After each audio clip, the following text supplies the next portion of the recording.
Le projet de budget au titre de 2023 s'est élevé à la somme de 2 milliards 153 millions 722 000 francs, qui accuse ainsi une hausse de près de 9,9%, puisque l'année passée, nous étions à 1 milliard 953 millions et quelques.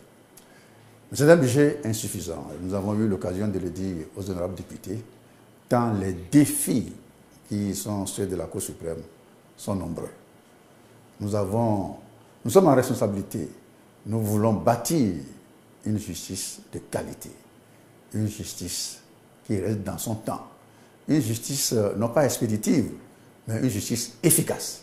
Et ça a besoin de moyens, des moyens humains. Nous avons besoin de magistrats, nous avons besoin de greffiers, nous avons besoin d'auditeurs, nous avons besoin de personnel administratif de soutien, nous avons besoin de la documentation, nous avons besoin des moyens matériels. J'ai aujourd'hui des magistrats, des conseillers, des avocats généraux qui viennent à la Cour avec leur véhicule personnel. Nous avons un nombre impressionnant de besoins que nous avons essayé de traduire dans notre projet de budget. Le budget n'est que l'expression chiffrée de la politique que vous voulez mettre en œuvre. C'est ce que nous avons essayé de faire. Je dois rendre un vibrant hommage aux députés, aux honorables députés, qui ont compris que l'état de droit,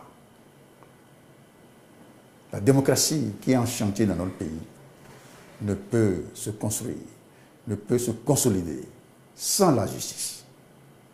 On ne peut pas avoir de développement socio-économique qui ne repose sur un environnement de sécurité juridique et judiciaire.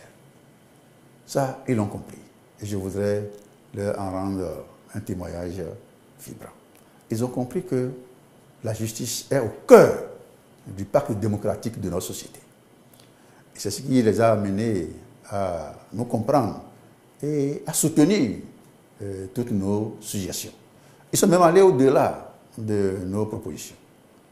Ils ont souhaité qu'en 2023, par exemple, pour ne citer que cet exemple-là, que la Cour organise des journées portes ouvertes sur la Cour suprême au profit des députés, pour que nous ouvrons nos portes aux élus de la nation, pour qu'ils viennent voir les conditions dans lesquelles nous travaillons, quelles sont nos difficultés. Ceci de façon à pouvoir nous défendre, à pouvoir nous soutenir, à pouvoir nous comprendre et à faire en sorte que le gouvernement soit encore plus à l'écoute des juges de la Cour suprême. Il n'y a pas de raison que les honorables députés, ceux-là qui font la loi, qui fabriquent les lois pour la République, ne comprennent pas que les juges ne sont que la bouche de la loi dont ils dotent le pays. Donc nous sommes dans une interaction, l'Assemblée nationale et les juges et la justice. Et si bien que aujourd'hui, je pars de l'Assemblée nationale satisfait de ce que ce message est passé.